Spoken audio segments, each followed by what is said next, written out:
Happy Hump Day, everybody. It's Wednesday. Welcome to MMA Fight Pass.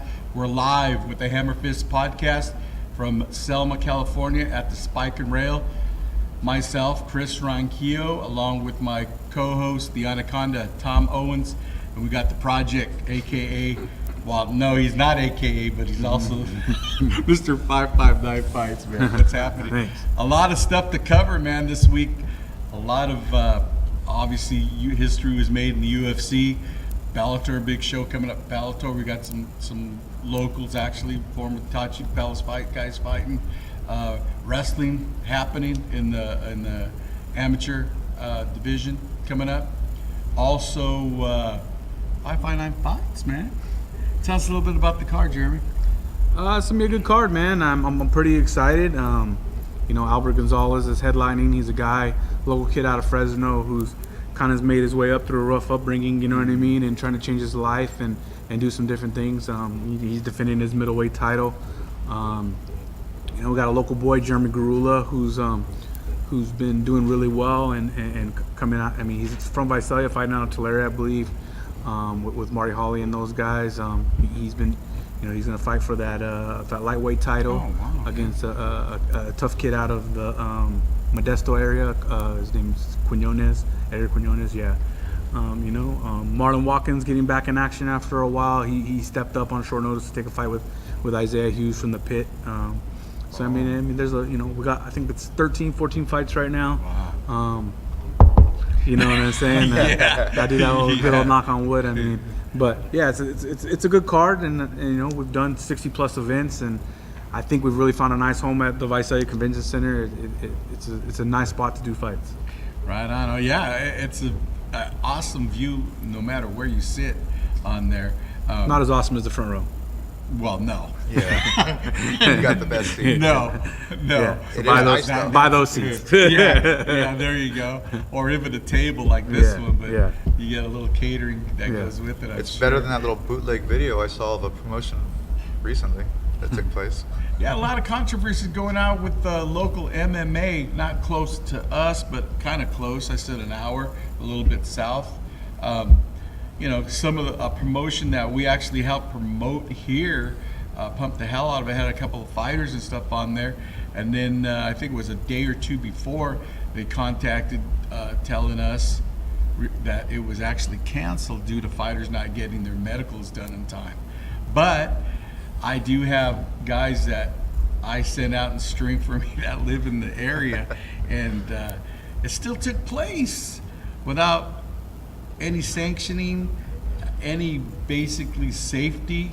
And in this day and age, man, I'm sure it happens a lot, but man, we have evolved so much, the MMA scene, man, and to be able to still do that, I just can't, my mind can't comprehend why someone would even take the Taking a step backwards. yeah, like that too. What's your opinion on something like that, G? I mean, it's like you said, it's kind of a step backwards. Unless you're in the situation, you don't know fully all the logistics of what happened and stuff like that, or where the blame is. But it's certainly a situation that shouldn't happen. It's not Kind of a 90s move. it's not safe for fighters. There's rules against it for a reason. It's not something I would do or suggest people to be a part of, I guess. Yeah. I would say, or things like that. I know you say that you feel like it's happened often, but I haven't heard or seen about it That's the first one I've heard. in a long. Oh, well, in our in a long, in our yeah, current in time. the current time, In our current like- time. But I mean, you figure, yeah, the fighters it does, but the gyms, the coaches that will go ahead and give consent, for stuff like that too. That affects them too. Yeah, I wouldn't be sending my guys into something like that nowadays.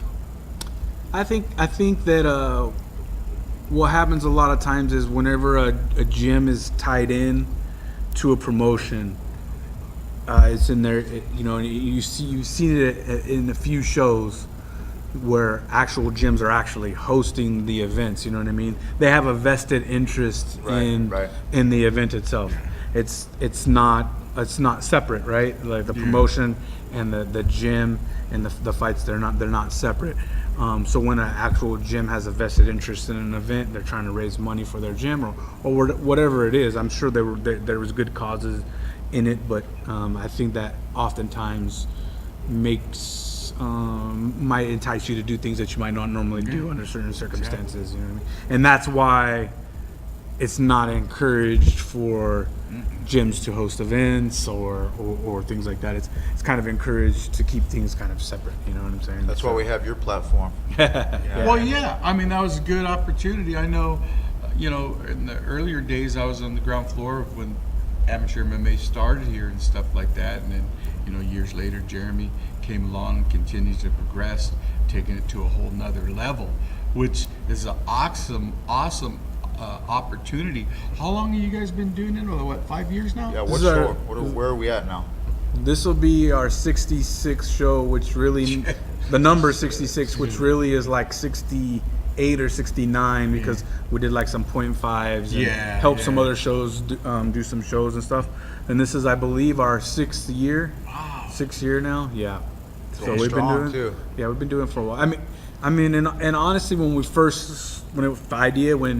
Joey Perez and John Motzenbacher and myself initially sat down, the idea was really to, we were all still at Tachi Palace. The idea was to help feed guys to Tachi because at that time, the local talent was kind of dwindling from what it was. I mean, when I first got to Tachi, you had the Isaac DeJesus, the Casey Olsons. Right.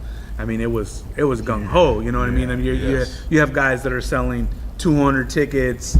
You know what I mean? The Doug Marshalls. You have all these guys doing all these great things, and so those guys retired and went their separate ways of doing things, or advanced onto other shows. And Tachi was needing some fresher faces, and there was, at that time, Tachi was a freaking hammer. You know what I mean? So like, you have Alan Juban and Kyle Griffin as the first fight of the night on a Tachi Palace Fights card. You know what I mean? And that quality of guys are fighting each other on their debut on a Tachi Palace Fights card. There wasn't a whole lot of room for local guys to kind of grow. You know what I mean? And be like feeding to the wolves, basically, right? And that's what we were doing, and it was terrible. Richard and I were having a struggle. You know what I mean? Even just offering local guys fights at the time, because it was like, man, how do I offer this guy a fight against a straight savage? But Tachi had formed into this monster at that time, where they were sending 8 guys to the UFC a show, And Richard and I were just, Richard, Jacob, and I, and the staff there were just doing a great job at that time, and that's why it was, that was the original goal, was like, hey, let's build up some talent within the region to do it, and it took some time, but now you're starting to see some of those faces. You're starting to see some of those faces get there. You know what I mean? I believe guys like Christian Avalos and Jose Avalos, and some of these, Paul Elizondo, some of these guys. Those guys are gonna be freaking rock stars, dude. Yeah. I'm telling you, those are some of the best amateur fighters I've ever seen in my 5-6 years of doing this. The Andrew Chapmans of the world. Like, some of these dudes, they're gonna be UFC caliber guys as long as they stick with it and get the right guidance and do the right things. Yeah, and without that platform, the fighter will just jump in there. They'll fight anybody. You know what I mean? Yeah, and some of those guys would have started their career 1-3 instead of fighting 8 amateur fights and getting their feet wet, and now jumping into it being like, oh, okay, now I'm really ready. I get the old school. I mean, trust me, like, I was raised. I'm a baby in the sport still, but I was raised in the sport by the old school guys. I was raised in the sport by the Jacob Jeffs, the Christian Printups, those guys, and I understand. In talking to the fighters of that era, how they're very frustrated with amateurs, and I get where they're coming from, that they didn't get to cut their teeth in an amateur promotion. They feel like fighters should be getting paid for getting punched in the face. You know what I mean? I get that. I get that criticism. Yeah. I get that criticism a lot. Trust me, and I get where it's coming from. But at the end of the day, there's nobody in our area that's willing to make the financial investment from their money that it's going to take to put pro promotions together. Now, if there's some kind of way where we're all going to band together and we're all going to put our money into a kitty, you know what I'm saying? We're all going to share the investment of what the cost is, and we're all going to share the benefits of what comes out of the event. Then great, you know what I mean? But I mean, I've lost money on amateur fights. Yeah. I couldn't foresee doing some of these professional level events that are costing 3 or 4 times as much as an amateur. Can't imagine. As an amateur, and it's not about not wanting to pay fighters. Since I started doing amateur MMA, I've ridden the line of doing the maximum that I possibly could do within the rules for fighters. If in the rule book it says you could do a belt that was $250, my belt was $250. If it was you were allowed to pay 25% commission on ticket sales, I paid 25% commission on ticket sales. Can the fighters make money on tickets? Yes, now they can. When I first started, it was only the gym was allowed to receive a percentage on ticket sales, and I think the promoters band together and said, "Hey, this is not fair." You know what I mean? Everyone's gonna cheat that rule. You know what I mean? You need to modify it. So they modified it. They adjusted, and they put a limit on what the percentage of what the percentages are of what you can pay fighters per ticket sales. And again, I pay the maximum. It's the same thing with travel. You know, I remember back in the day for making money on tickets for Gladiator Challenge. I think that's all right. That's pretty cool, man. Yeah. I mean, it's a way to help some of these amateurs recoup some of their expenses. Can they recoup all of their expenses? No, but they're making an investment into something that they want to do. I mean, I've had guys of all walks of life. Some people are doing it for fun. Yeah. Right. Some people are doing it because they have a passion for it and they want it to be a career. You mix that up and you get amateur events. You know what I mean? Some guys are out there, you know, and they're like, "Oh, really why would you put that guy in there? He's sloppy." And I'm like, "Look, man, the guy's licensed, and he wants to compete. You know what I'm saying? Like, I can't deny him the ability to compete. That's discrimination. You know, all I can do is hopefully make it as safe as possible within the rules. But that's what happens. You have guys that are like, "Oh man, I could do that." You know what I mean? And then you try it, and I'm thinking in my head like, "Bro, like, you really can't do this, and you shouldn't be doing it." You know what I mean? But you know, you could try. You're gonna learn. You know what I mean? I've had several guys fight one time and say, "Oh man, that wasn't for me." Right. I'm like, "Well, you still have 9 months left on your license. You want to try again?" You know what I mean? No, I'm good. You think that there should be some more rules for safety delegated in the camel version of for protecting fighters, or something a little bit different? Because there's a lot of fighters that have put in a lot of time. And I know, like, an amateur is not allowed to elbow and you know, different things like that. But then those same amateurs turn pro in the first fight, they just get ripped up from elbows. I mean, what's your opinion on something like that? I think the way the camel rules are set up right now, other than shin guards, I hate the shin guards rule. I think it's ridiculous. I think shin guards is the craziest thing. How does that work? I think you have to wear shin guards up to 4 fights, you know. Oh. But I don't know that shin guards protect the fighter. I think it allows you to kick harder. Yeah. You know what I mean? Yeah. I think it's like having gloves on your feet. Yeah, you know what I mean? I think it allows you to kick harder without feeling the pain of actually kicking, and I don't know that you're learning how to control your weapons if you have that there. So I'm not a big fan of the shin guard rule. But everything else that Camel has done, the 2-minute rounds, extending it to 3 minutes as they get past 4 fights, the no elbows and the no knees, the no twisting leg locks and things like that. I think those are all good rules and is there a number? I don't know that saying, hey, if you got 8 fights you can throw elbows. Yeah. I don't know if that's something that's ever been talked about or something that would be considered, and I don't know that it needs to be. I think that the elbows and knees thing to the head, if it's not, if you're simulating it in practice, I I don't know how much more these guys are going to learn from doing it in the cage. Yeah. To make it, you know what I mean? To answer that question, I don't know. For a long time, I know CSEC, they were talking about not doing elbows anymore because of that. I mean, it causes a lot of cuts. Yeah, a lot of cuts. You know what I mean? Yeah. You see some promotions in Asia and stuff like that don't allow the elbows to the head or knees to the head because of lacerations. But a lot of those promotions are also doing tournament style things where guys are fighting multiple times in one night. True. So you don't want them to be eliminated because of cuts and things like that. But I mean, I think you have to draw a line of regulating something to be safe, but not over regulating it to where it's not MMA anymore. Exactly. You know what I mean? And I mentioned it, last night on another interview that I did. People really need to start understanding that mixed martial arts is becoming mainstream, which is great. And it is taking off, and it is one of the fastest growing sports in the world. But you need to really start equating it to like the NFL and like the early dark ages of the NFL. Yep. You know what I mean? I mean, we still don't have regulated rules that we use across the board in every state. Each state has its own set of rules. Each regulation has its own set of rules.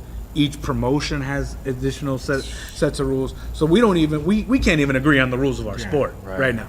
We still haven't adopted a set. Hey, these are the rules for everybody. Yeah, every crazy. state, every promotion. You know what I mean?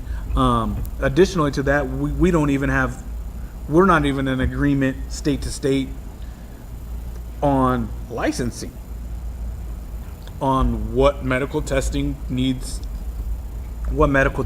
required to license a fighter, to what is safe, things like that. So I mean, we're still light years behind other sports. You know what I mean? And I think that's why you see a lot of the pitfalls, the things that we were talking about earlier, happening, is because we're just so far behind on a lot of regulation and stuff like that. But it's growing. I don't expect it to happen overnight, but I'm just saying, if people would understand that about our sport, that we're in our infancy still. Yep. They think that people think like, no, we're the NFL, and I'm like, no. Look how long it took the NFL to become the NFL. Yeah. Does Camel run all the amateur shows? Yes, Is Camel it just is in California, Camel is like the sanctioning body for amateur mixed martial arts in the state of California. You can do pro-am events where the CSAC will oversee it, but I believe they still have a Camel. They still do have I know this for a fact. They still do have a Camel representative there to record the bouts, and you still have to be licensed through their organization. And then when these guys are amateur, is there a certain amount of fights that they need to have before they can turn pro, or is that a coach's decision or? It's weird. I've heard different stories about this. Originally there was supposed to be a number of fights you were supposed to be required to do to become professional. It's not that. It's not like that. There's something that they have that is called a pro debut form that a lot of these guys have to do, where essentially it's a form, and you have to go. You see an instructor, evaluated instructor, and they say, okay, this person is cleared to compete, and he signs off on it. That's one way. Or, you know what I mean, certain people are obviously you know, a Division I wrestler, for example, or a black belt in jiu-jitsu or something like that. You're able to prove that to the commission, and they'll say, okay, he's cleared to be able to do this. Good but to go. As far as I know, there's no correlation between what Camel is doing and certifying them. I know that they'll look at the records and say, hey, this guy's done this here, and I know the suspensions carry over and things like that. How about this new idea? It's I really like it with the contracts, the pro contracts. How did you guys come up with that out there at Tachi? Oh, I wasn't. That's something that Tachi came up with. You know what I mean? And it's a good idea. I tried to do it a few years ago when West Coast was still going, and then West Coast kind of folded. But I mean, it's a good idea. I mean, again, it's an incentive for amateur fighters, right? Like, I don't want to say a gimmick because it's not a gimmick, but it's an incentive because you can't pay them. You know what I mean? So you have to have some form of way to. Everyone's fighting for the same pool of guys, right? Like you have to have some form of way to incentivize why you should fight for my promotion. You know what I mean? And it's great. I think that, you know, it's I'd be lying if I say it's awesome that they're doing amateur fights there, because I wish they were still doing 10 pro fights there a year. Yeah. You know what I mean? Oh, yeah. Like that's what I mean. Like in my heart of hearts, like that's what I wish. Yeah. I still love that they're doing MMA there, regardless of what it is. Yeah. You know what I'm saying? So I don't. People are like, oh, well, it's your competition, and I'm like, it's not my competition. I talk to Jacob on a daily basis. Him and I are texting. You guys are all friends. Yeah, we're texting right now. Yeah. You know what I mean? I talk to Richard on a daily basis. There's nothing that we're doing that's going to hurt one another. They don't want to hurt 559 Fights. 559 Fights don't want to hurt them. We're in constant communication. So whatever MMA needs they need and I can help with, you know what I mean, then great. You know, he asked me. I tell fighters this all the time. Do you really think Richard Goodman doesn't ask me if you sold tickets on my event? Yes, he asked me that question. Do you really think that he doesn't ask me if you did your medicals on time, or if you showed up to weigh-ins on time, or how you performed? Like, I'm probably the first person he calls Definitely. about stuff like this to ask those questions. So, like, do you think like burning me is somehow gonna help? Yeah. You know what I mean? Like when he called me, hey man, that kid sold 2 tickets and didn't show up to weigh-ins on time. You know what I mean? His coach really didn't care either. You know what I mean? Was just like, hey, that's on him. You know what I mean? And so of course we have those conversations. And there's those conversations. He calls me about Chris Avalos. You know, when he did his first show, he said, "Oh, who in the region is gonna sell tickets for me?" Chris Avalos, bro. Call him up. Kid's gonna freaking sell the place out for you, and he's good, bro. Yep. He's really good, and he deserves the opportunity. And he'll I did promote not. himself. I did not tell him. I didn't keep the secret and be like, "Hey, man, like, no, You're don't." working for me. Yeah, don't. You know, Yeah. you're taking my best ticket seller. My You guy know, right here. like, it's my job to build other talent. You know what I mean? I do. I mean, I went through that wave already. I did it. I had the Art Hernandez's. I had the Evan Solarios. Yeah. I had the Sandors. I had those guys that sold early for me, right? And then they went on and to do other things. And I've created the Andrew Chapmans. You know what I mean? I've created the Avaloses and the Aguilars and it's just gonna. No one's gonna stick around. That's not what it's designed for. Right. Yeah, It's yeah, not yeah. designed. It's not designed for you to fight for me 10 times. It's designed for you to fight 5, 6, 7, 8 times, learn, move on to the next level. These guys are moving on to Tachi. They're gonna fight for a chance to win a contract and go on there. It's great. And a lot of these guys are I couldn't really- do that. I couldn't say, "Hey, I'm going to give you a Tachi contract." I wish I could. You know what I mean? But I can't do that. All I can do is refer them. You know what I mean? Yeah. Now they have something that's like a set, concrete. Like, hey, if you're these certain fights on the card, you're probably going to have a chance to win a And a lot of the contract. fighters that are going there from the amateur level are ones that are still a little bit elite. Some that Yeah. are going to be going, and they've got their boot camp through you. Yeah. You know? So they still are amateurs when they're there, and they still got to produce, but they're ready to move on. And it's like Richard and I talked about too. He had several guys that made debuts on those events, and then those guys are going to end up coming to fight for me too. So it benefits me, right? Yeah. Because they're only doing 2 a year, right? So what is a guy going to do? Only fight twice a year? Nope.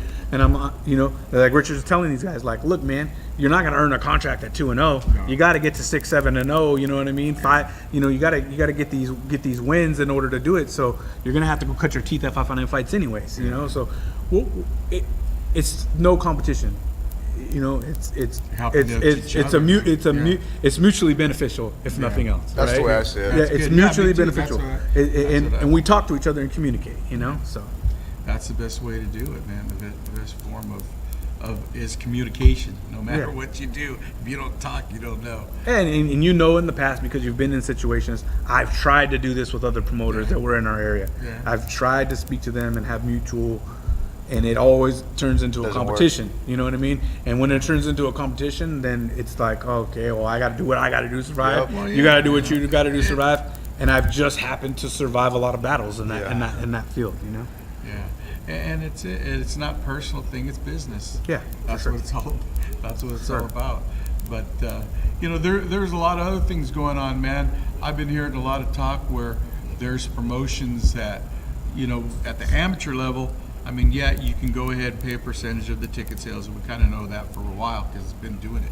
Right. But now there's wind of promotions that are actually paying fighters for their amateur, but they're saying that it's a sponsorship type. Yeah, or a bonus. You know, something We had a like guy that. I recently mean, do one of what's your opinion on something like that, man? I mean, how can you compete with I something mean, like that? initially my question was to Camo, and I posed.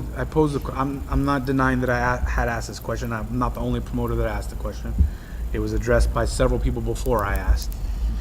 But I asked the question: was what was going on legal and acceptable?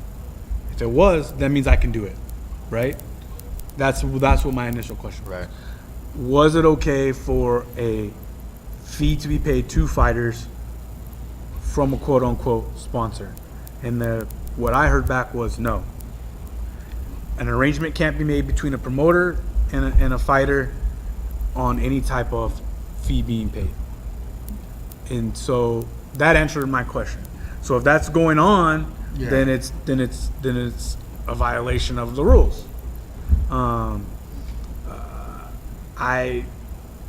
Therefore, then I don't think that it's good, right? Because it's a It's got to be for everyone or not at all. Exactly. You know, and now if you're that's coming it. to me and you're saying, hey, a sponsor can pay, you can have a sponsor on your show and they can pay fighters, then I'm gonna say, okay, cool. I'm gonna go to Spike and Rail and I'm gonna ask them for $10,000 so I can pay each guy an allotment of that money and keep guys on my card. You know what I mean? But that's not the way the current rules are set up, and so I don't think that it's fair that it's going on, because it's enticing people to compete outside of the region. You know what I mean? For payment, and then which negatively affects surrounding regions, because now that I have to look outside of my region for competition, right? Yeah. So now I got to look into Sacramento market to try to get guys, which affects Titans Cage, Panda Cup, 209 Beatdown, because now they're losing fighters to my show, which I normally have never touched, right? And then conversely, they're looking into my region for guys now, right? Yeah, So now I'm like, when I start to book 2 shows ahead, and they're like, oh, I booked a show at Titans Cage, and I'm like, oh man, you could have fought here in your backyard, and Sean never came into my backyard before to look for fighters, or Rayford never came into my backyard to look for fighters, but he has to now, because guys are being pulled out of their region for payment. You know what I'm saying? Yeah. Not just that, but how it affects your card. You know, you got guys. Oh, I'm sick, and I mean, like. Yeah, let's get into that a little bit. Today's Wednesday. I don't want to taboo it, but you know, I want to hear some promoter ranting. I mean, that's been happening regardless of payment forever. But I will say, yes, I've had guys fighting on my card that have called me up and said, hey, I'm not physically able to compete, or whatever the excuse was, and then fight a week later for a payment. I have had that happen. You know what I mean? And I get it. You know what I mean? If someone dangles a carrot in front of you, you're not being taught any different than to go get that carrot, because what's being taught in a lot of these gyms now is not the old school honor system. It's not the stick by your word. It's not, hey, you need to be in the gym training because you signed on the dotted line or you made a commitment to this. Everyone is looking out for number one, right? They're looking out for themselves. So, hey, if a kid can go fight for a chunk of change someplace else, I see that from gyms, coaches, that's being promoted. You know what I mean? And what bothers me about that is that coaches want a safe environment for their fighters.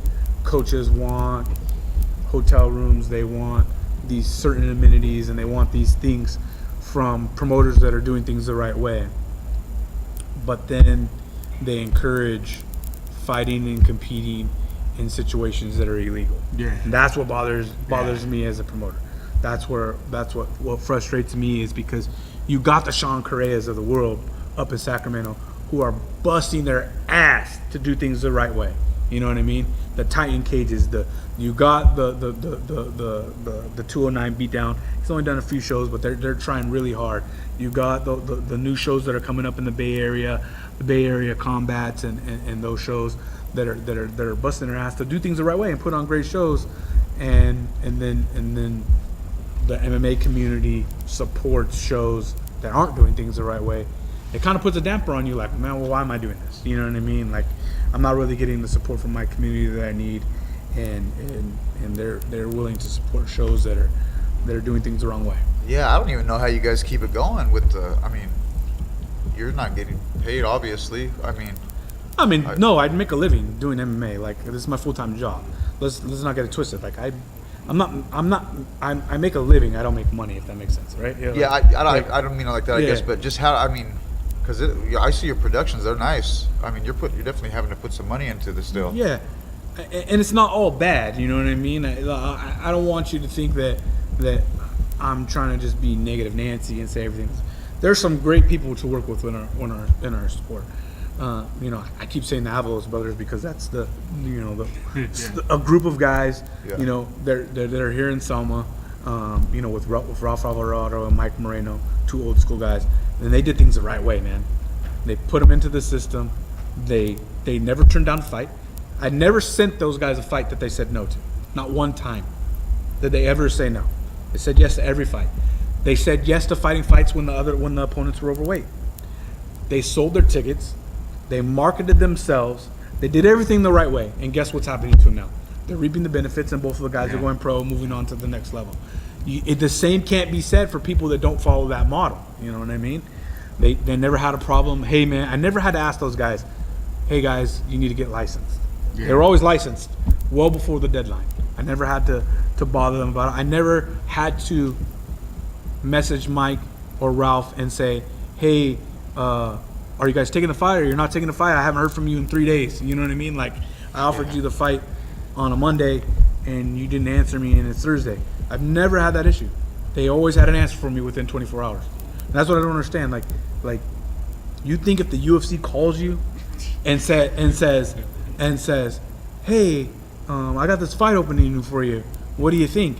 Do you think you really have a week to answer? Nope. No. It makes no sense. You have 24 hours. It's not that hard to pick up your phone and call the fighter and say, hey man, I got this opportunity for you. What do you think? You in or you out? I understand this though.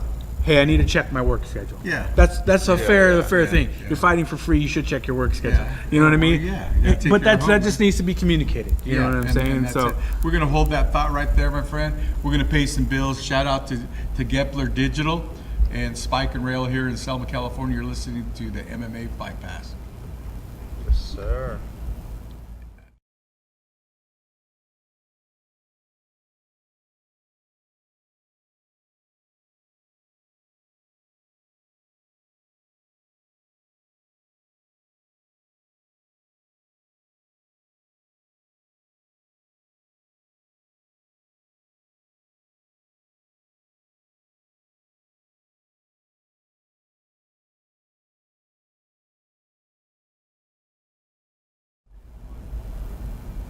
Welcome to MMA Fight Pass here live in Selma, California from the Spike and Rail.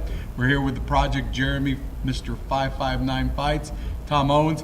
I have a special guest on the phone, calling guest right now. And this guy, man, I'm excited. I'm just going to go right to him right now. We have Rudy Cruz, who is actually the boxing coach for now 2 division champion Daniel Cormier. Hey, brother, God bless you, man. That was a hell of an experience. I had the chills. Take us through that experience, man. Man, it was something else, man. You know, there's always electricity at every big UFC event, man, but this one had this little extra ring to it, you know? It's but when you're fighting for the heavyweight title, you know, you're essentially trying to be the fattest man on the planet. And the whole week, man, we had a series of ups and downs. There's a story, I don't know if anybody heard, man, but the night after the night of the weigh-in, we all went out to dinner. And as we're sitting there eating our dinner, somebody comes in and says, hey, everybody get down on the floor. There's an active shooter outside. Wow. Now mind you guys, this was Las Vegas, and we all remember what happened a couple months, back in Vegas, man. And everybody's family and their children are in there.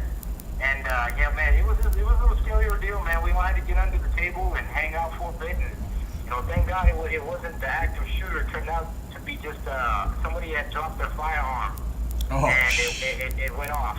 and it was right in the area where we're at, and by Town Square. If anybody knows is familiar with Vegas, it's over at the end of the strip area.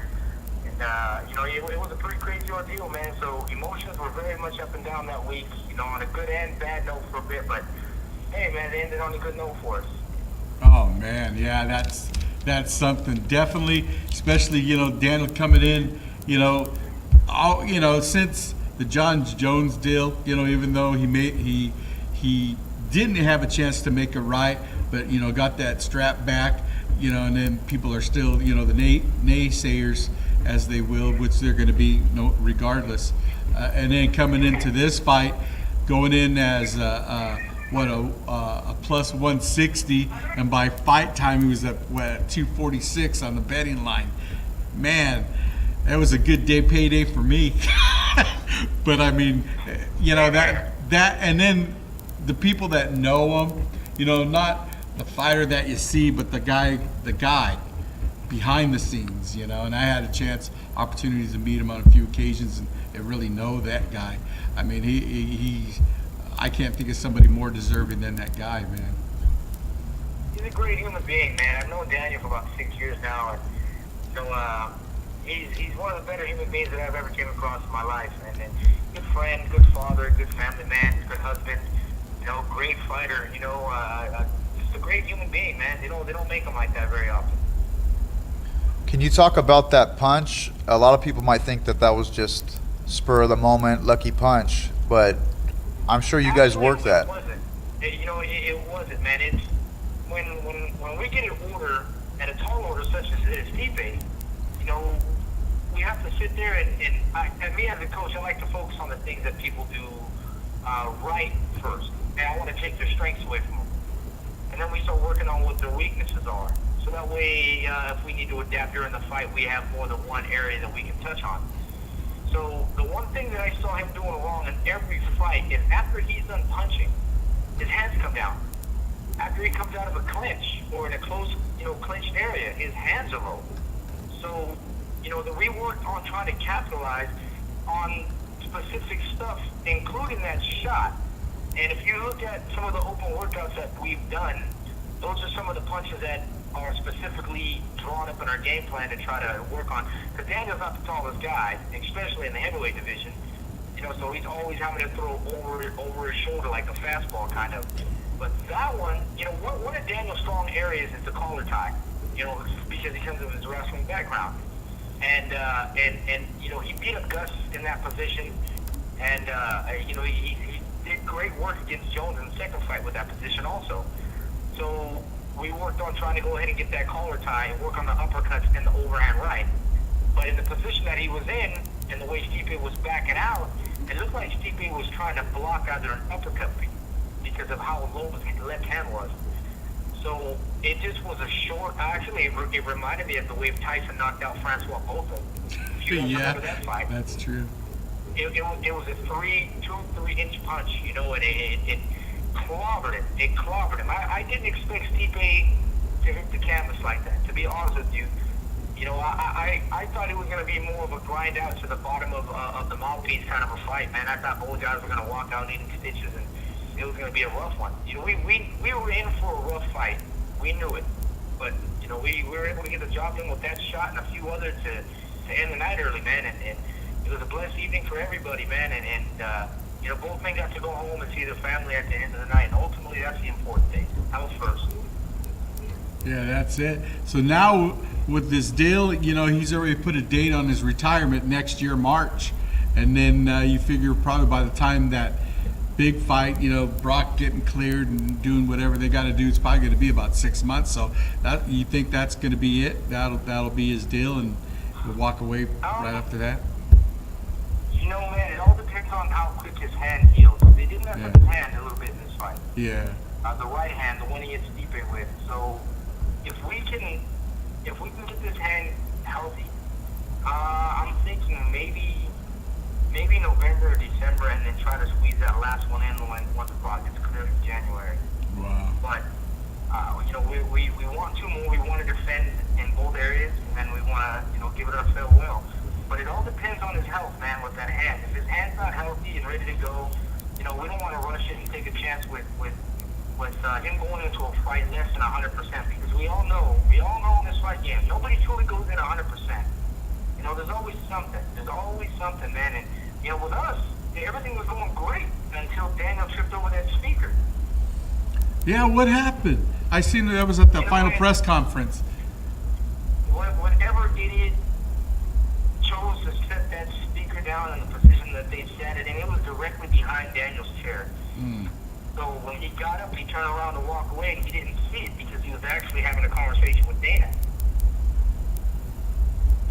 That's craziness. Wow. So when that happened, he went down hard, and you know it did give us a little issue with his knee a little bit, but it was external. It was nothing really internal, and you know, thank God we were still able to push. But you know, like I said, we have to make sure that whoever it is, whoever it's going to be, that you know we're going to do it as healthy as possible, and you know, the heavier he gets, the harder he's hitting, and you know, it was apparent in this fight. You know, he had knocked a couple of sparring partners out, you know, during training, and you know, it was apparent that his power was a lot more. He was a lot more comfortable with himself at that weight, and we saw the results, man. We saw Daniel has not got a knockout like that since Strikeforce days. Yeah, that's true. Bigfoot. Hey, so will we be seeing Cain Velasquez anytime soon?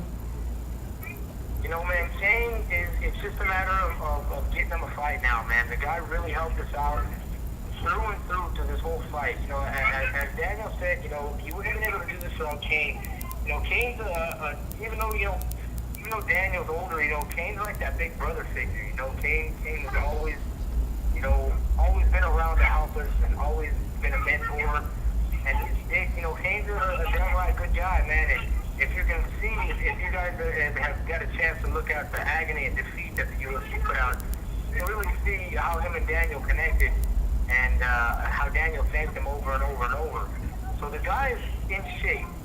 You know, he's been sparring, he's been doing everything that he needs to do to prepare himself for a fight. We just don't have a date for him yet, but he is healthy, and I think we will be seeing him by the end of the year. That's great. Well, that'd be good. Any questions? Yeah, what was that? Oh, I was asking, 'cause I have the project here. Jeremy Luchau's in the house. Let's see if he had any What's up, questions. Jeremy? What's up, brother? I just miss you cornering Isaac, man. That's what I miss. Those are my favorite days. I miss those days too, man. You know, we all had some good times, man. Yeah, The for sure. Just provided a platform for all of us to go ahead and shine, and that's where we all started. That's where I had my first boxing match at professionally, you know, and Yeah. it's been a great journey, man. And you know, Isaac's one of the guys who was, you know, able to. I was able to grow with as a coach. You know, I learned how to be and adaptive to every fighter and every fighter situation that they're in at that certain time. I just always loved your passion, man. Like that was your dude, you know what I mean? And to see you climb up on the cage when he won and share those kind of moments, still today, like kind of makes me a little emotional. You know what I mean? It was a good relationship that you guys had, and I loved watching you guys kind of compete together. Yeah, man, we're brothers, man. To the day, me and I still have a good relationship. I talk to him every once in a while. And we moved up to Stockton, and you know he's working now, and he was on the counter. And you know, and he's healthy, he's happy, man. And ultimately, that's what it's about, you know. Yeah. You can't find happiness in one area, you got to find it in another. For sure. Bro, what are the chances of Khabib fighting Conor? I'm sorry. What are the chances of Khabib fighting Conor? You know, man, Khabib wants that fight. You know, Conor wants that fight. It's just a matter of I think the UFC is going to sit here and they have to really wait to see what's going to happen with this whole New York thing. You know, he's going to get probation. You know, very light slap on the wrist, but that's not the big issue. The big issue is going to be his visa, and if he's going to be able to travel back to the United States. Because if any one of us, you know, did anything like that, barring even having money. It's not the money situation. It's the Homeland Security and the Department of Justice that he's going to have to climb those hurdles to get through. And that could potentially ruin something for him, you know. And the only way that fight might happen is if it does happen in Moscow or Russia, where they're talking about having fights. to be honest with you, man, I don't even know if Conor can step foot on a soil of Russia without getting his head ripped off. Right. I don't know if they have enough bodyguards to protect that man out there, to be honest with you, man. You know, he disrespects and riles up, you know, every country that he goes to, and it's for promotions, I understand that, but, you know, you can't do that with these Russians, man. You know, No. they're serious folks, man, and you know, you can't go over there and run your mouth out like that without having repercussions. Safe. I mean, you gotta be safe, man. That's crazy.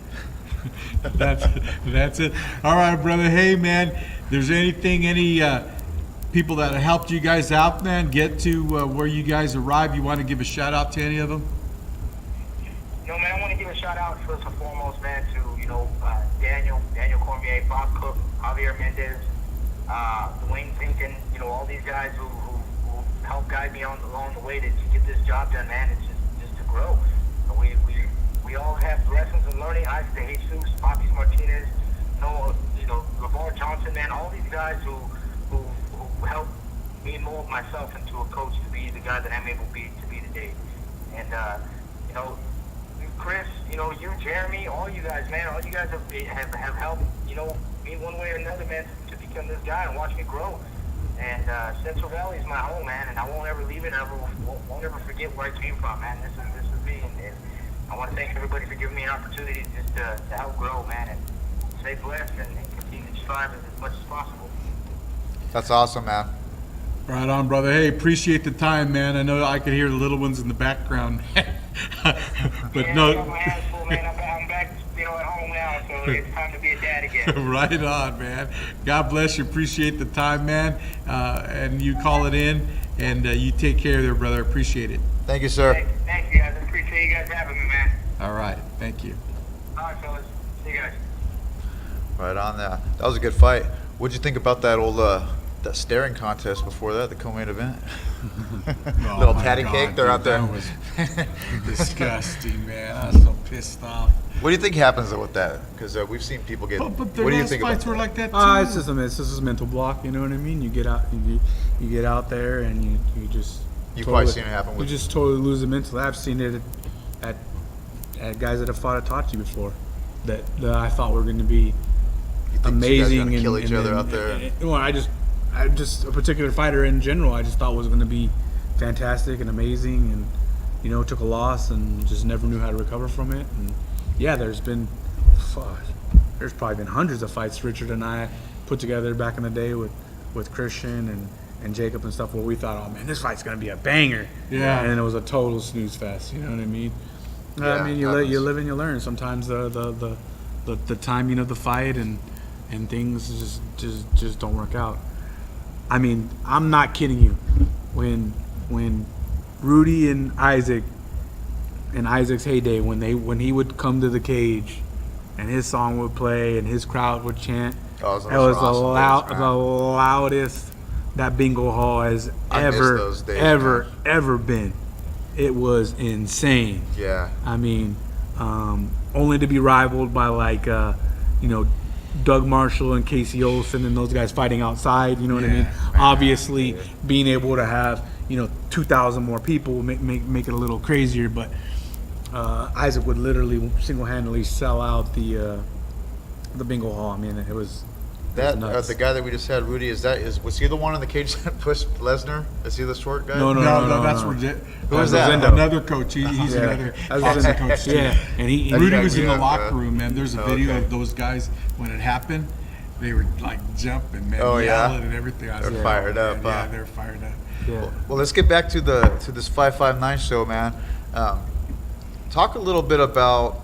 I've seen it happen over and over, and I've thrown jiu-jitsu tournaments, and that's a whole different thing. But Yeah. I kind of know what you're going through. It is freaking nerve-wracking when you got all these guys on a card and you're expecting them to be there, but you got a fight card going. You're really expecting these guys to be there because you're promoting the card, you're putting posters out. What's the biggest thing with people dropping out of fights, you think? I think it comes back to there being two forms of fighter, right? There's the form of fighter that's doing it just for fun, as a hobby. I think oftentimes they look at what we do as a pickup basketball game, for example. You know what I mean? If I don't want to go play that day, I just don't go play. They're not really understanding the costs that are involved, how other people are viewing the event, how the opponent feels about it. There's really not a lot of sensitivity taken into consideration about other people. You think the coaches play a part? That's part two. So part two is that you have the other fighter, which is the guy that wants to do MMA, that sees a future in this, but he really isn't being trained in the aspect of the mental side of the game, as far as how to do things properly, how to sign a contract, how to manage their food intake, honoring a contract, what it means to be a professional, what it means to be in a lot of these things that are happening are just simple, like life things, like I shook your hand, you know what I mean? I gave you my word I was going to be someplace. Yeah. I understand that there's a deadline to meet on certain criteria for medical exams and things like that. I mean, some of these people don't know how to do simple things like that. You know what I mean? And To be honest, I have been in a lot of gyms, and I don't think I remember too many coaches ever talking about these things. And I'm one of them. Yeah. You know what I mean? To be honest about it. To be honest about it. And that's okay. And I think that goes back to something that I've been talking to a lot of people about lately is that since our sport is so far behind, right, in regulation and things like that, you see a lot of things where everything is fan driven, or you know what I mean. I'll just use the NFL for example. If Chris wanted to own an NFL team, he couldn't just put a sum of money together right now and just buy a team. There's procedures and loopholes and all sorts of things that he has to go through, and investigations to see if he not that he had the money. The man could have the money to do it, but you have to be able Credibility. you have to be able to run the NFL in the way that they want it to be ran standard, to their standard, right? We don't have that in our sport. Yeah. Anybody, Right. a bum off of the street could inherit money and just go open up a promotion and say, hey, I'm doing fights, and this is the way that I'm going to do it, and have no idea what the sport is about or what it is. And no disrespect to what you guys are doing, you know what I mean? But it's the same thing. In the journalism, some of these journalists that are coming out, they're not journalists, they're fans. Right. You know what I That's mean? true. They have no journalistic ethics whatsoever. Some of them don't have hardly any fight knowledge. You know what I mean? And I don't mind the fight knowledge thing. You know what I mean? I'm more into journalistic ethics. Do not cheer when you're cage side at an event. You're not there for that. You're there to report on the event. You're not there to be drinking alcohol. You're not there to be eating food. You're not there to cheer for people. So you mean you get these guys that get in that journalism spot just so they can be right there by the cage? Just be a fan. Oh, really? Yeah. And a promoter's put in a situation where we're not really covered by newspapers or media outlets, so you have to tolerate some of those things. But I have people that don't come. I have MMA media within our region that don't come to any of my events because they're associated with people that have personal issues with me, so they don't. But I'm like, well, how do you call yourself media then? Yeah, right. You know what I mean? You're supposed to be unbiased. You're supposed to come to events regardless of who it is. You're supposed to be there, right? You're covering our sport. Yeah, exactly. You know what I mean? Exactly. You have. And where they showing, documenting if they were even there and giving results. That pisses me off because I said, That's what? another There's times discussion that too. I've been denied, and I've been doing this for almost 17 years and been to every. I mean, but Chris, could you put an application in for NFL media credentials? You would be denied. But in our sport, the UFC could be coming to Fresno, and you could put in an application for media request, and you'll be accepted. You know what I'm saying? It's just what it is. It's our sport is so far behind in regulation of everything of everything across the board. You know what I'm saying? I mean, I have media guys that only come to my event if their friend is fighting, because they want to sit cage side and record their friend and take some pictures of their friend. I don't know when that became media. You know what I mean? No. I don't know. I work for a newspaper. You Yeah. know what I mean? I like to know that I have some journalistic ethics and I know what I'm talking about. I don't know how that became media. Yeah. I don't know how you covering your friend became you being a journalist. Yeah. You're not. You know what I mean? If you are, you'll be at every single MMA event. You know what I mean? Yeah. Whether you like the guy or not. I don't have to be your friend for you to do your job. I mean, that's- you know what I'm saying? You're not covering I'm you. gonna be cordial to you and Yeah, polite. there's a lot of You stuff you like could that. you don't have to like me in order for you to do your job. Millions of America go to their place of business every day and hate their boss. Oh, hell yeah. You know what I'm saying? Yeah. Millions upon millions. I love my boss. Yeah. But again, that I just get your goes back point, to man. so coaches, for example. You have guys that are opening up gyms that know nothing about our sport. You know, they're learning on the fly. They don't understand what it takes to put on an event. They don't want to understand. They're in it for themselves. You know what I mean? I got coaches that don't answer messages. You know what I mean? And then the fighters are like, "Well, who am I fighting?" And I'm like, Yeah, do you deal with the I'm fighters or what? like, I sent your coach. Your coach only wants me to go through him for your fights. I sent your coach a message 2 weeks ago who you were fighting. And how many times have you heard that? Only go through me, don't go through the fighters. Always. I mean, and it's cool. I hear that a lot. And, It's and- cool and- only if they're taking care of business, though. Yeah, Exactly. I hear that a lot, and I always try to be respectful of it initially. But when it comes to fighters contacting me and saying, "Hey, my coach is not telling me what's going on," I feel like I have an obligation at that point to say, "Hey, this is what's going yeah. on." You know what I mean? And a In lot reality, of times, you're their employer. Or not, I mean, yeah, you know, yeah, or in a or way, we're working together. You know, you're working together. Yeah, and it becomes difficult because then that upsets coaches sometimes. And I've told you 100 times not to go through the fighter, to go through me, and I'm like, well, what do you want me to do?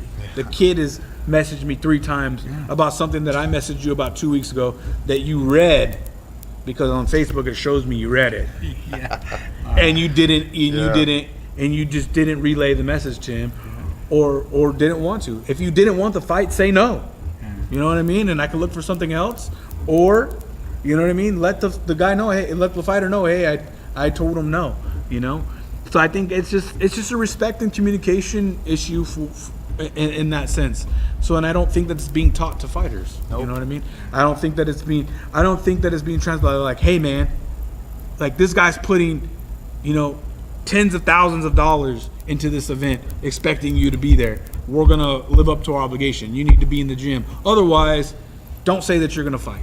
You know what I mean? And don't come back to the gym until it's that time. But too many of these, you know, gyms, they want to be buddies and hang out, and lessons aren't being taught. So they're not learning. A lot of them aren't learning, and it translates to, you know, when they go on to fight professionally, and then they wonder why they have these monumental, you know, blow-ups at the professional level where they're not winning fights, they're not getting fights, they're not getting paid what they should be getting paid. Well, you didn't learn anything in the 2 years that you spent at the amateur level, because you weren't respecting your fighters, you weren't respecting the promotion. We all need to respect each other, right? And that's the only way that it's going to work.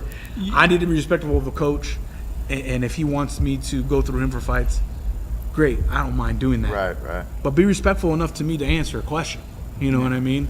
To respond to me, to hold your fighter accountable, to make sure that he gets his medicals done on time.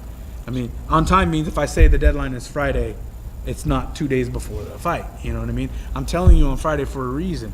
You know what I mean? Because it's about a 50-50 shot that the medical people are going to do the testing properly. Yeah. Because you probably didn't take them the paperwork Right. that they needed to see in order for them to do it. And I'm telling you, that every single event, Yeah. What's the biggest thing that every single event, I get a Medicals. fighter that didn't get the proper hepatitis test. They didn't get the proper hepatitis test because they just told them they needed a hepatitis test, and they're not understanding there's multiple things that are being looked for in a hepatitis test, and they didn't look on the paper. So it's like, well, I got it for free, you know what I mean, through my insurance. And I'm like, oh, great, I understand that you're trying to save money, bro, but you needed to show them this paper so they did the proper test. Now you have to pay $89 to get it corrected, you know, and then that becomes a problem of, I don't have that money to get it done, and and it's like, well, look, man, if you would just follow the directions, they're right there. It says fighter application processes. You can print it out. 1, 2, 3, 4, 5, 6, it 7. goes right It down, tells you breaks it exactly down. what Yeah. to. It tells you exactly what to do. Create profile, upload photo, fill out application, It walks you physical through it. examination. Yeah, I mean, it goes. Must be follow- signed by an MD or a Top to DO, bottom, not a man. nurse practitioner. That's the other one. And you give them a lot of time to do this stuff, right? I mean, guys have anywhere from they know months in advance. of the fight. sometimes they know a couple weeks in advance. I mean, I do a show every month, so you know what I mean. Sometimes there's not a lot like a huge amount, but they know what's required of them. Every fighter knows what's required of them because I let them know. If you can't meet those requirements, then say no. Yeah. Right. You have the ability to say no, and that's what my biggest argument with everybody is like, hey, it's there, it's transparent, it's for you to see. If you don't want to do it, don't agree to do it, because then the fighter that decided to fight you and did everything right Yeah. is not paying the price and the consequences for you not doing what you were supposed to do. And I'm not feeling the financial burden of that because I pay for the bout. Every bout has an associated cost with it. Exactly. Not just through the state, like I have to pay the fee for the bout and I have to pay the insurance for the bout. So those things are paid for.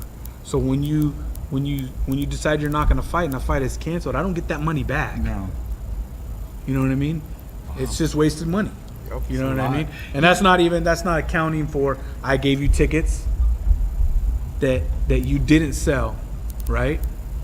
Which is fine. You didn't sell your tickets, but I didn't have the ability to give those tickets to somebody Right. else for them to sell. That's a huge problem. You know what I mean? Yeah. So They wait till the last day. Yeah. You know what? I got these 300 tickets. Yeah. Here you After go. on second thought, I had a fighter pull out because he got a tattoo. On second thought, I'm getting a tattoo that day. You know What's what I mean? the best one that you've heard, Jeremy? Hold The on, best hold backup? on a second. Okay, I know at amateur level, you sign a bout agreement in pros, Well, like you do pro. How can they enforce that at that level with penalties when Okay, you start getting this chicken shit? here's the thing. Amateur promoters weren't utilizing bout agreements for the longest time because there was such turnover.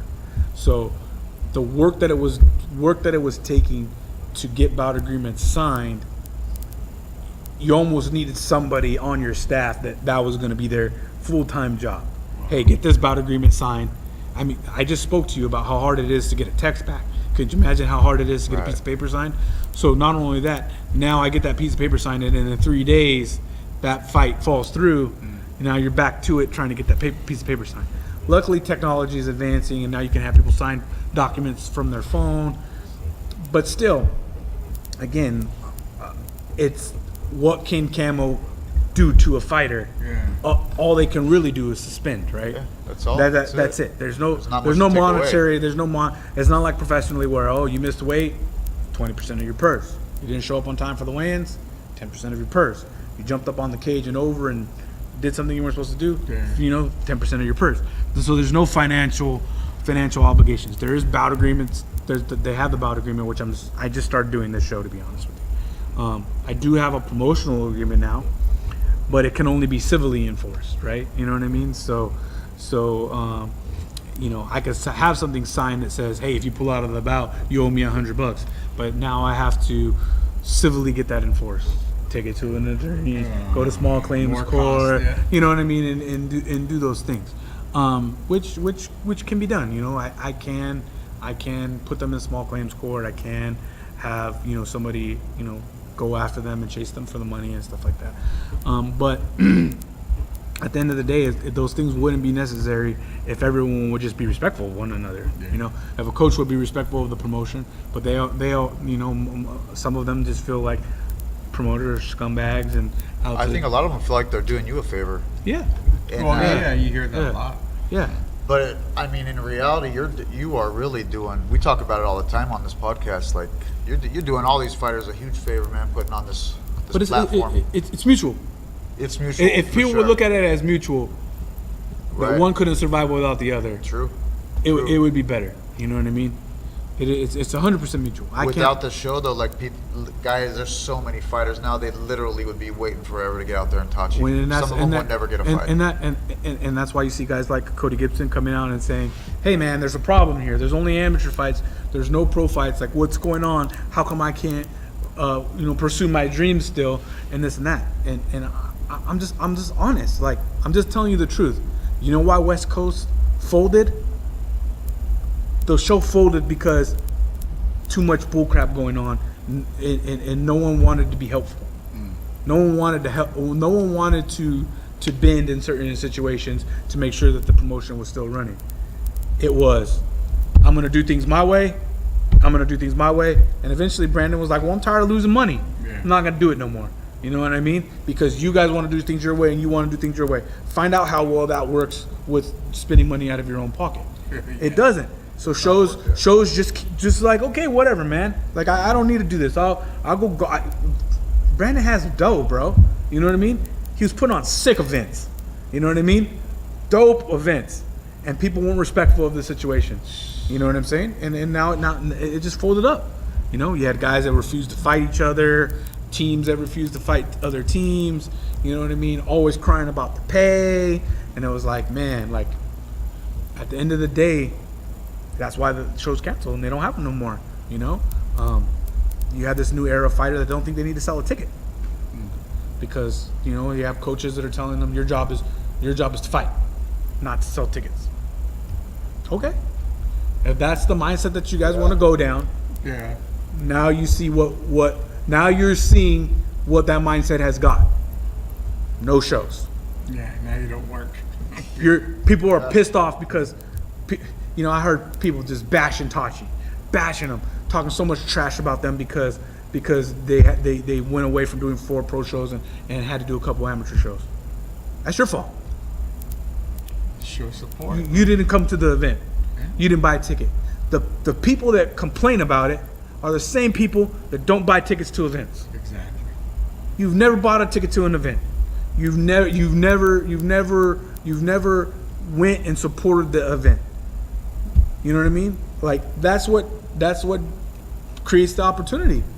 And if you're not going to do that, don't be upset when something's gone. They're gone. You're the first person to text though for a free ticket.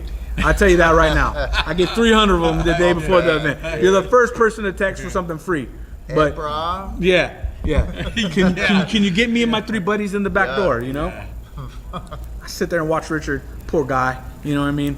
Running around, trying to feel like 32 texts deep of people that want free stuff, but not no one saying, "Hey man, can I buy 10 tickets from you to help support the event so that we could continue to have good MMA?" And do you think that Tachi would be like? Do you think that they don't want to do those events, bro? That's what they're known for. Yeah. They want to do them, but they can't do them if no one's gonna support the show and show up and pay the money to do it. Like they're not in the, people that have money are not in the business of losing money. No. That's why they have money. Exactly. You know what I mean? Like, you're not understanding the situation. They're smart. That's why they have dough. You know what I mean? Like, so if you want something in your area, you need to invest in it. You know what I mean? You want Tachi to have 7 pro shows a year? Then you should be selling out the event and going to every single one. Stop saying, you know what I mean? Oh, I couldn't make it because of this or that reason. You know what I mean? But we don't have that. We have people that sit back, want free stuff, not gonna go because of this, not gonna go because of that. You don't support the sport, and then that's what happens. Yeah. So that's why it happened at West Coast, man. You know. So for me being a coach, and then I know a lot of the coaches in the area, what could we do? What's one thing that us coaches could do with our fighters just to kind of get it, you know what I mean? To help you out a little bit. What would one thing? I think definitely, if it's at the amateur level, we'll just speak at the amateur level. I think definitely looking at what the process A to B to get licenses, you know what I mean? So that you're not just putting that into a fighter's hand and saying, hey, it's your responsibility to get a license. And if you don't do it, okay, you're not fighting. You know what I mean? Starting to hold fighters accountable, not just for showing up to practice, but just being a good person in general and sticking to their word, making sure that they're doing everything on time, things of that nature. I think just overall, just showing some respect for the sport, the people that are putting in effort to work within the sport. You know, I think it's just Don't take common. it for granted. It's just common courtesy. Like bro, like you said, you're gonna fight, bro. You know what I mean? It's not good that you're not doing this. And I think a lot of times coaches aren't saying that. They're just like, no worries, screw them. You know what I mean? You're not getting paid. Yeah, Don't worry about it. I'm not gonna lie. I'm not gonna say any names, but I literally had a coach. Kid signed a bout agreement for this event. Okay, first time I did bout agreements. I specifically let everyone know, bro. If you sign a bout agreement and you don't do what you're supposed to do, you're gonna get suspended. You know what I mean? I'm doing this for a reason. I talked about it at weigh-ins. I've openly talked about it on social media. The kid told me he was no longer with a certain team anymore. Okay? He was doing his own thing. All right. Okay. I booked the kid a fight. He was the first kid booked on the card. He had 6 weeks to get his licensing done. Come last week on Friday, he says, I'm not going to be able to get my license taken care of by today, because Friday was the deadline for me. I said, okay, I'll talk to Camel, get you another day or two to get your stuff done. Nah, man, I'll just take the suspension. I said, oh, okay. You know, so I actively start searching for someone else. The kid's coach, former coach, I thought, hits me up and says, hey, you're suspending my fighter. Why are you doing that? You know what I mean? He signed a bottle agreement, you know what I mean? Saying that he was going to perform these duties and he's not fulfilling his contractual obligations, you know what I mean? On top of that, he didn't even tell me that he was with you any longer. How was I supposed to know this? You know what I mean? And then he's like, well, that's what you get because you talked to the fighter and not to me. And I said, well, here's a text saying that he talked to his coach by a different name, saying it was okay to fight. If it was ever not okay to fight, all that person had to do was contact me. Or if you knew he was training in your gym and he wasn't, you know what I mean? You had all this time to contact me as well. You know what I mean? But then it always falls back to the same thing. Well, they're not getting paid for this. You know what I mean? We're doing you a favor by fighting. You know what I mean? And I'm like, look, man, at the end of the day, like, I respect you as a coach. The text message you should be texting me right now is, hey, man, I apologize. Suspend him. He needs to be suspended. And, you know what I mean? I'm going to talk to my fighter about making sure he doesn't take fights when he's not prepared to fight, and that he needs to get fully licensed, and explain to him how that process is going to take place. Mutual respect amongst us, you know what I mean? Hey, man, I'll do what I can. At that point, if someone came to me, I'll do what I can to make sure Camel goes light on them, you know what I mean? I'll talk to them and see what I can do. But it should never be, hey, man, you know, we're doing you a favor by fighting, so don't suspend my guy. You know what I mean? Like, It's ignorance, man. yeah, it's what it sucks, man. You know, and Man, back in the day, I would have been like so stoked to have that platform. You know, we just I had to know. just jump right into the There pro. was no change. Yeah, there was no. You fought. I mean, your first fight was just right on the pros, right? yeah. Yeah, And that I was sucked, it, bro. man. I was terrible. You know what I mean? Looked all right. I watched your video. Man. See a little, good little flying knee come at you. Yeah. I mean, That gladiator fight. Yeah. It looked pretty good to me. All right. I was tired as shit. Better than some of my performances. I think that it's great that there's an amateur platform. I wouldn't be doing it if I didn't believe in it. You know what I mean? Do I think that there needs to be more opportunities for professionals? 100% do. But again, you're asking people to put up their money, and some people aren't really understanding that it's a person that's putting up their money and livelihood for an event to go off. Yeah. And for someone to have no care about if they're going to get their medical requirements done, no care if they're going to sell a ticket, no care if they're going to promote the event on social media. That's why promoters aren't doing it. I'm telling you right now, up and down the state, every promoter says the same thing. Ungrateful, not punctual, won't get their medicals done, come in overweight. It's all the same complaints about that side of the community. On the other side, the other complaints are the regulatory body, CSAC, is taking too big of a piece of the pie. You know what I mean? It's not financially viable for us to do fights. That's what I see promoters complaining about. Can promoters be doing a better job of doing certain things? Absolutely. I learn something new every day. Like I said, for 66 shows, I didn't do any bout agreements until this event. You know what I mean? So obviously, I wasn't doing things in a way that I should have for a while now. Maybe if I would have started this process at show 1, by now I wouldn't have the problem that I have now, right? Because To learn, I mean, I learned something new every day. You know, and I learned that from Christian, to steal other people's ideas and watch how you do it, bro. watch other shows and, That's how you do and it. get better. You know, so That's how the UFC grew. yeah. So a little bit about this card, man. Get us pumped, dude. I mean, it's Visalia Convention Center, right? yeah, That's where it's Visalia going down? Convention Center. It's a nice spot. I think for the Central Valley, it's probably the best spot to do local Oh MMA. yeah, it's good. I've been to several shows. I love it. I understand some people it's a little, some promoters it's a little pricey, but for us it works. You know what I mean? It's a good venue to watch fights. I've always kind of just sold the show. I haven't really, because of fallouts and stuff like that, it's hard to always promote fighters. You know what I mean? But I think some of these guys are doing a really good job. Albert Gonzalez does a really good job promoting himself. He's a young guy that's really working hard, trying to improve his life.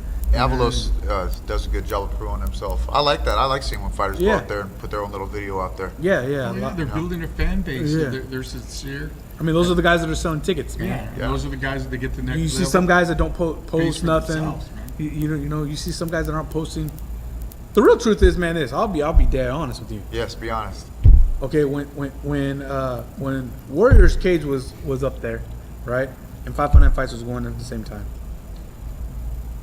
you can make the same amount of money selling tickets at a 5.9 if you would hustle, as you would make fighting at Warriors Cage. Yeah, exactly. The same amount. I believe it. Or more. All it takes is for you and your. I mean, I'm sorry, but if you're a fighter and you can't sell 10 tickets to your friends and family, you probably should be looking for another. Because realistically, True. all a pro promoter is going to use you for is to get beat up. Yeah.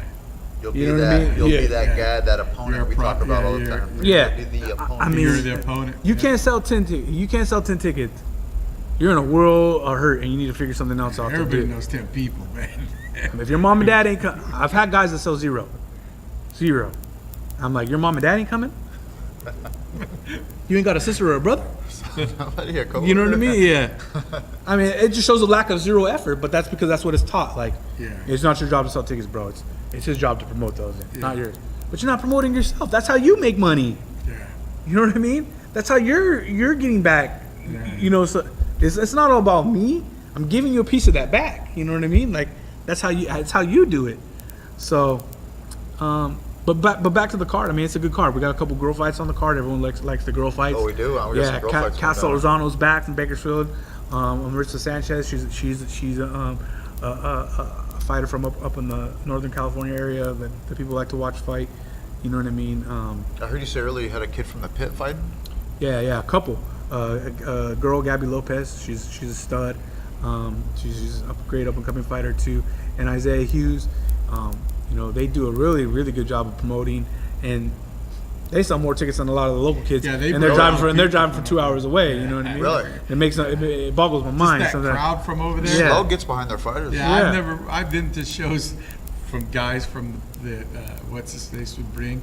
Man, they're Yeah, sitting right they're behind us, packed with people. I mean, I'm doing a show in. Let's put it into perspective. I'm doing a show in Visalia, California. Okay, with one fighter from Visalia on the show, and the biggest ticket sellers will be San Luis Obispo and a kid from Fresno. That's crazy. that makes sense. You know what I mean? Like, Yeah, you're in the backyard. like. There's a problem with that. There's a problem with that. 'Cause, Yeah. man, our town alone, Visalia has like 6 gyms. Yeah. You know what I mean? Yeah. And if you think it's just my problem, it's the same problem Richard's having. The kid that they did that show in Lemoore last time. The 2 amateurs that sold the most tickets was one from Parlier and one from San Luis Obispo. Who's our main event for the show? Albert Gonzalez is taking on Roderick Antry. That's gonna be good. Yeah, and I'm not gonna lie, Albert Gonzalez he's Andrew Chapman like in the sense that he's so hard. I don't know why, but it is so hard to find people that want to fight him. Big Al. Yeah, No I tried to joke. get him on the show, and he said, "Man, I guess I'd like to." And I tried to get him this time, but he's just been busy, man. Yeah, he's very, very, very tough. I think He we had went. the throne, didn't he?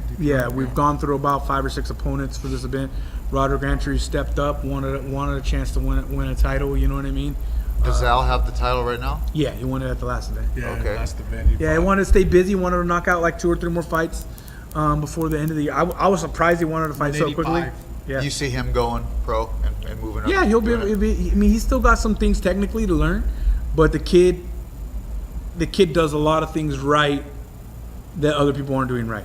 Gets his medicals done on time. Was suspended from his last event, and got his suspension cleared on time. Sells a boatload of tickets. You know what I mean? And I see him promoting himself all the Promotes time. All the himself time online. all the time. You know what I mean? I think that he works hard. He always fights hard. You know what I mean? The reason why he got suspended was because of extreme exhaustion. So you obviously he's somebody that was pushing himself to the limit in his fight. You know what I mean? A fight that he had in Fresno. But he's still rounding out his game. You know what I mean? I still see him needing to improve some areas, and he's improved a lot. You know, through his time. You know, he's a guy that's doing it. Jeremy Gruhl is another like raw upcoming kid. You know what I mean? Who's done a lot of things the right way. He's learning right now the aspects of marketing. I'm seeing him starting to post more and do some more things like that, which is good. Like be a little more active on social media. Very talented kid. You know what I mean? I'm excited to see where he goes. You know what I mean? Where can folks get tickets? 509fights.com if you want to order your tickets online. The convention box office is open every day. It's another way, but I always Local gyms selling it? I always encourage people to purchase tickets to the fighters. You know what I mean? That's important, guys. Yeah, if you can, find your local fighters. Help them out. That they're getting a percentage of that ticket sale, and that's what helps fund their camps and things like that, and kind of just helps the evolution of the sport. You know. Do you guys take sponsors? Yeah, we're always looking for new sponsors, new businesses that want to. I don't like calling them sponsorships. You know what I mean? I like calling it a partnership. You know what I mean? It's more of a partnership with our organization. You're going to come in and invest some money into certain things, whether it be advertising and different things, and we're going to provide you with the service back. I'm going to give you a vehicle to help drive your brand. You know what I mean? So we're always looking for different companies to partner with, and we do things from as small as like $100 budget, Yeah. all the way up to tens of thousands of dollars. You got like packages where a guy Yeah, can get a logo. I don't. in the ring Here's or the thing, whatever. I don't have packages. I sit down with you, your business. We see what your budgets are like. We see what things that you like that we have to offer, and we work together on creating something that works both ways. I don't believe in the whole package thing. Like here's what you get for $100. Here's Yeah. what you get for $1,000. Here's what you get for $10,000, because a car dealership's needs are not going to be the same as the needs of a hotel. You know what I mean? Or a restaurant. Everyone has different needs. So if I'm able to provide you with different things that you need or want, you know what I mean? And then we come up with a number that works well for everyone. It's real cool, man. real flexible. We're a small business, you know what I mean? And we want to work with small businesses and help them grow and get expose as many people as we can to MMA. Nice. And for you fighters out there, like, this guy's an approachable guy. He's a nice guy. You got a problem, get a hold of him. I know a lot of guys are intimidated to do that. I think yeah, and I think They what are. it, I know that. I think what it is Yeah. I think what it is it's something that I've really been trying to work on for a long time now, is that people think I'm an asshole. You know what I mean? And I think for a long time I think I'm just quiet and kind of misunderstood. You know what I'm saying? And I've always saw you just as a real serious person. yeah, You're about your deal. yeah, and it's because I take MMA serious, man. People get seriously hurt in this sport. You're the only promoter that I know that fought. Yeah. I know. I'm sure there's probably other ones out there. Yeah. But that means something, because I mean, to me, it means something. When You have I saw another you, another view from actually doing it. Yeah. I take it serious, and I think that comes off a lot of times as me being an asshole. You know what I'm saying? And because I'm kind of strict. You know what I mean? I kind of like, man, like, come on, man, like couldn't get that done on time. you know, you put in the work to do Yeah, it, and yeah. you did. I know that you Yeah, did he train did. I hard mean, when you he's fought. experienced the training part. Yeah. He experienced the weight cut part.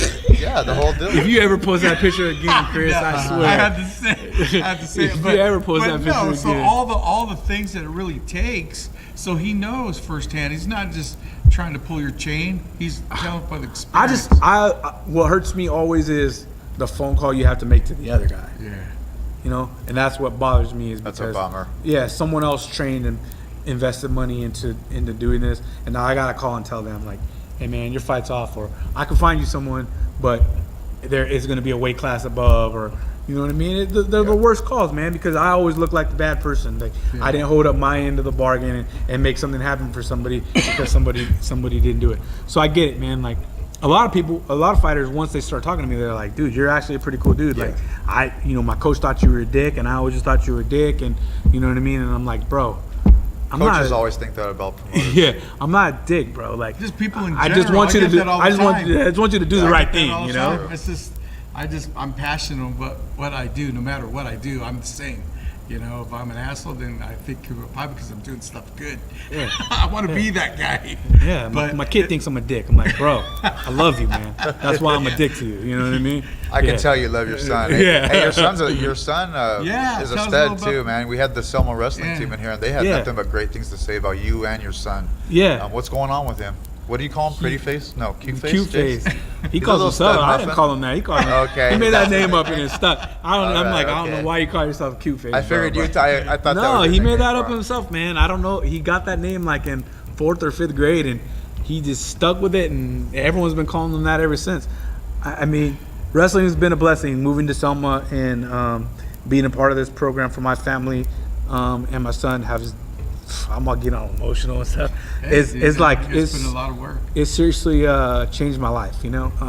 I'll be honest, like, because I just, I follow you on social media, and Yeah. I've never really, I've just known you from the fights, but I've gained a lot more respect from you, just seeing the relationship that you have with your son and how you Yeah. follow him in wrestling and everything. I think it's cool, man. learned a lot about being a father from the other fathers. You know what I mean? Yeah. Being involved in this community. But I miss him right now. Where is he at? Is he, In is he Fargo? away In in, New Fargo? He's in Colorado, man. He leaves the okay. last day of school and he's gone. hey, it's all, hey, man, real men get emotional, and anybody who's Oh, afraid to yeah. say it, hey, I know you're it. full of shit. It's just tough, man. Like, if you want your kid to That's be like your best friend, man. but if you want your kid to be great, like you don't understand what it takes to be great, man. Yeah, you gotta, Push him. You got to invest. Does he And, do MMA too? I saw, did he have a He has. fight? He, little- yeah, yeah, he he's wants a to little fight, guy. man. He wants dabbled to- in it? He wants to fight. I hate Does it so he? much, man. Like, Yeah. I'm like, go to college, man. Like, get a degree in something where you don't have to get beat up. But, I mean, How old is he? the kid, like, it's funny because I always say it's like he sucks at wrestling, bro. Yeah. But the kid's heart is so Yeah, he so does. big, and he tries so hard. It's just made him overcome such obstacles that like he don't have a wrestling. I'm not a typical wrestling dad that like knows all sorts of moves, and I can just sit there and watch my kid drill and like Right. do all this stuff. Like I don't know anything about that shit. Like I can just tell him like you gotta fucking work hard, bro. Like no one's gonna give you anything in this sport. Like you got work, bro. And if you're not working, someone's out working you. Like you get what you put in this sport, man. Like it's crazy. MMA too. Like Life in general. yeah. Yeah, that's it. That's a good answer to So learn so about. he leaves the last day of school, man. Like I talk to him, you know, but he's training. He has goals. Like his goals aren't to be a state champion. He don't give a shit about that, bro. He don't care. He wants to be a world champion. Yeah. He wants to be making an Olympic team someday. So his goals are different than a lot of other kids' goals, you know what I mean? So I don't see him he sacrifices an entire summer to go eat tuna and run 5 miles a day and practice twice a day. And I don't see a lot of other kids doing that, you know? Not And, nowadays. and I don't know if next week at Fargo that he wins a national title. You know what I mean? I don't know that sacrifice does that for him this time. but I know the sacrifices that he's making now, maybe 4 or 5 years down the road, Yep. he reaches to that level of what he wants to do. You know? It'll carry over into his life tremendously. Yeah, I'm Oh, sorry for it- being it- emotional. it- I just really no, like asking about him right I now. Like appreciate I it. just really That's- That's it. what the whole thing is, man. I mean, I a lot of appreciate times it, man. people ask me, come in and, when I have time, I'll set up a meeting, and sometimes it's just to talk, because people's like, man, how did you, do what you're doing? You had a 25-year career in law enforcement, but still have this shop that's been 27 years and doing all this stuff. I go, you know what, dude? I go, what happened is there's 2 roads that people travel in a lifetime, and the good Lord pays these ways. Me, I was so antsy, and I wanted to get the result like yesterday, so I'd take the short road, and by not taking the long road, I missed a lot of life's lessons, man. Yeah. A lot of life's lessons, and that's time. And now me, 3 years ago, I became a kidney patient because of my work ethic, and that time I will never get back. So I said, take advantage of it. If it takes you a little bit longer, you're gonna hold it a little bit more. Oh yeah. But remember, Very time true. is one commodity. I don't give a shit. Yeah. I go, you see all these material things, but it can't buy me a kidney. So what good does it do to me? Yeah. Nothing. People and the way society is, they gauge you about what you have. I'm 46% Native American. In my culture, we gauge you by how much you give away. That's what it's about. That's what life is. But be smart. It isn't about this or the Joneses, man. You gotta take advantage of it. The boy's putting in the thing, even if you don't achieve that one part now. But Yeah. later on, the life experience he's gonna do it, it's gonna make him solid to blow through that when it Yeah. comes. Carry Trust over. me, I know it'll happen. Yeah. It will. So yeah, I mean, I'm really proud of him. He's off doing his thing, and I mean, I know Richard Figueroa is coming through, and he's gonna surpass everything that my son's doing on the international level. But I mean, as of right now, my son's the first 5-time All-American in Selma history 5-time All-American. Shoot. for freestyle Yeah. Greco and the like. You know what I awesome, mean? man. I mean, I expect Richard to come through and just Richard's a beast. blow He's a phenom. those things away. But I think that He if set the standard. yeah, He set the standard. 5-time I should say male, bro, because the girls Oh, here. yeah, the Gracie's the girls up there. here. And You always gotta then throw that one in there. You gotta throw Yeah. male in there. You know what I mean? But and it's good. Like we've had great wrestlers here. We've had the Alex Cisneros of the world, the Quintanas, and the Tobars, and the families here. That they're all great, and it's awesome because all those families show a lot of respect to my son. You know what I mean? For doing something that some of those kids didn't do. Yeah. Because he went on he took a different path. Like they stuck with a lot of folk style stuff, and my son went like international styles, and he's conquering some mountains and some different areas. I just like watching them wrestle, Yeah, because the that's kids awesome. actually kind of That's fun awesome, to man. watch wrestle. That's But awesome. sorry for talking about my kid. It's a little all too good, bro. much. I asked, man. Yeah. That's what it's all about. Yeah. Well, I hope he never fights though. I mean, no, you don't want to see him go in the cage? That's cool. I wouldn't either if it was my I son. watched twice, man, and it was the two hardest things I've he ever had had to a do in my couple of life. fights when Larry, he fought Chino's boy. Yeah. And Chino's said- boy won, and I always told Jace that. Yeah, it was good though, man. Yeah. I was excited. It's all I good, got it's just experience. so many You know what I pictures of mean? that fight. It's just a rush to see those little dudes with heart, man, go in there and do it and having fun. Yeah, it's I mean, there's still an organization in California that does amateur pancration bouts for kids. You know what I mean? I think it's a real cool deal to, you know what I mean? It's fastest growing sport in the world. So obviously you see that translate to the younger levels. You see probably more kids doing jiu-jitsu now, Oh, yeah. and boxing and things like that. And parents are more knowledgeable now. Yeah. That's what I'm starting to see. Yeah, and I think I think that on the MMA side of things, once we clean up the regulatory stuff and we start kind of working together, it's going to really clean up our sport as a whole, and I think you're going to see more opportunities across the board for everybody. Do you see yourself continuing this 559 fights for a long time? Yeah, man, I'm gonna do it till the wheels fall off. You know what I mean? That's Right what I on. want to I love hear. MMA, man. I tell everybody, Christian Printup's phone call changed my life. You know what I mean? To all my bestest of friends, and the people that I talk to on a day-to-day basis are involved in mixed martial arts or wrestling. I mean, I don't really communicate with a lot of people from high school, you know what I mean, that I went to school with, or a lot of people, all the people that I enjoy and that enjoy time with me and give love back to me. They're all people involved in this sport, man. So I don't see myself. I imagine you go to bed thinking about MMA and wake up thinking about it. That's not a choice, you know what I mean? I told people a lot of times, like, look, man, some promoters, they have day jobs. They're car salesmen or real estate or doing other things. I do this all day. It's what I do. You know what I mean?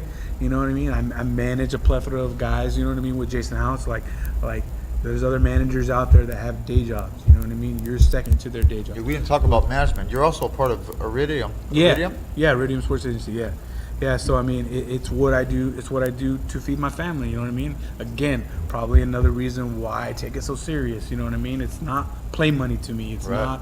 It's not. You know what I mean? It's not a joke. Someone is putting their career and their livelihood in my hands. You know what I mean? I gotta. I'm accountable. Yeah. You know what I mean? When Alex Perez made the UFC, it was probably one of the best days of my life. You know what I mean? Other than like my kids being born and stuff like that. As a kid that I knew since he was 15 years old, watched him come up and do everything and listen to all the instructions.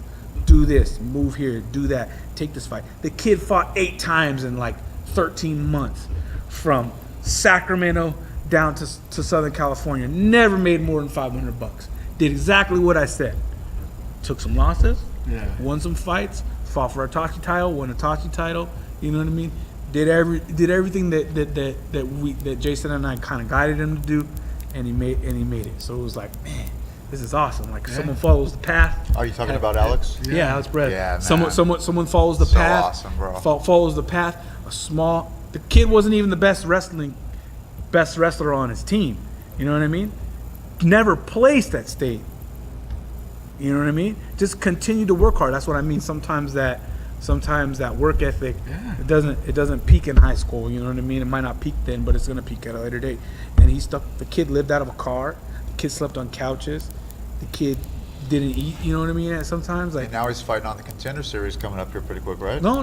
He's in it now. Yeah. That's how we got it on. Yeah, he fought in Contender Series, won, got his opportunity. Oh, yeah, I seen that fight where he won. So he's out of. He already fought here in Fresno. Yeah, he's fought twice. He's fought twice in the UFC. It's 2-0, man. You know what I mean? Yeah, that's awesome. Might be some breaking news on Alex coming up. I mean, I can't divulge any top secret information right now. But if you're an Alex Perez fan, something nice might be coming your way pretty soon. Right cool, on, man. Speaking of other people you take care of, Mayday, man, will be hitting the cage, man, this Friday, I believe. Yeah, another kid. Michael Mayday. Another kid that we've been watching fight since he was 14, 15 years old. You know what I mean? Cut his teeth right up there in Porterville and at Tachi Palace and you know, those are the when we managed T. Edwards, you know, he's not a local guy here. You know, he was a collegiate wrestler. He trains in Arizona, but it's someone that I worked with, you know, since he had like 1 or 2 fights. You know what I mean? Yeah. But to see him come up and go through the Contender Series and get the knockout that he did just a couple weeks ago and get that UFC call, man, like. It brings tears to my eyes. It brings tears to my eyes and stuff like that. It's someone else that believed in the process. You know, no one will fight him. No one will fight him. No one will fight him. You know, he would say yes to every fight, and no one will fight him. No one will fight him. And finally, listen to that. Say yes to every fight when this. You know. Don't say yes to every fight, man. I mean, not like a dummy. There's times where you got to say no. Like that's what the management's job is. You know what I mean? But I'm saying he was a person that was hungry. He was somebody that wanted to do things the right way, and he was constantly in the gym, constantly. He never had to say, I never called him and said, hey, man, LFA might have this opportunity, and he never ever said, I can't make weight on time. Or, you know what I mean? And it was never I haven't been to the gym for 2 weeks, you know what I'm saying? He was always in the gym. He was always working hard. He was always training. Same thing with Alex. You know, I've never had to call Alex and really be like, hey, man, like, there's this opportunity, and he never had to say, I couldn't take it because I haven't been training. The real martial artists, they don't stop training. Yeah, that's true. they taper their training. Yeah. They slow down. But they're always in there. They're always in the gym learning. Yeah, you know what I that's mean? true. They're always a couple weeks out from being in tip-top shape and ready to go. You know? And also, before I get, shout out to Marion Renault, Momo, man, Yep. hot teacher.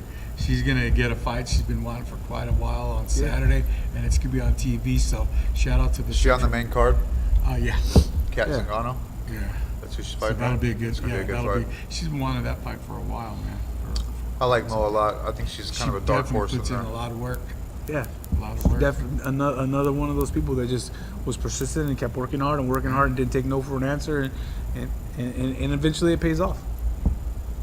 Right on, I'm man. sorry, man. I know this was supposed to be an hour. No, that's Probably been fine. at it Don't for like worry 2 about hours now. You know, I'd go another 2 if you guys want. we're winding down now, and before we wind down, I want a big shout out to send out our condolences and sympathy to the Martinez family in Lemoore, California.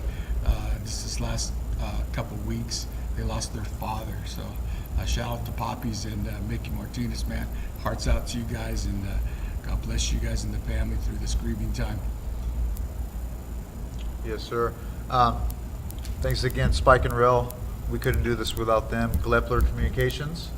Shout out to all the gyms in the area that are involved in 559 fights. You heard the man. Jeremy's a cool guy. You guys, he's approachable. If you got a problem, don't wait till the last day to pull out of a fight. Give him a heads up. You know what I mean? Or don't pull out. Or don't pull out. At Be a least man not, of your word. at least not out of a fight. Something else maybe, but save it for something else. If you're gonna do that, but support the sport, man. Tell a friend. It is Friday. It is the 13th. Friday the 13th. But it's gonna be a lucky day, man. It's gonna be a hell of a card. be I some think good that's fights, the place guys. to be on Friday night, man. In Visalia, Hey, it'll California. be nice and cool inside that convention center. Oh, it is. Get And they yourself sell- a beverage. and they sell some great meat. beer. Yep. There you go. I'll be there. All right, guys. This show's a wrap. Appreciate it. Thanks a lot for the support.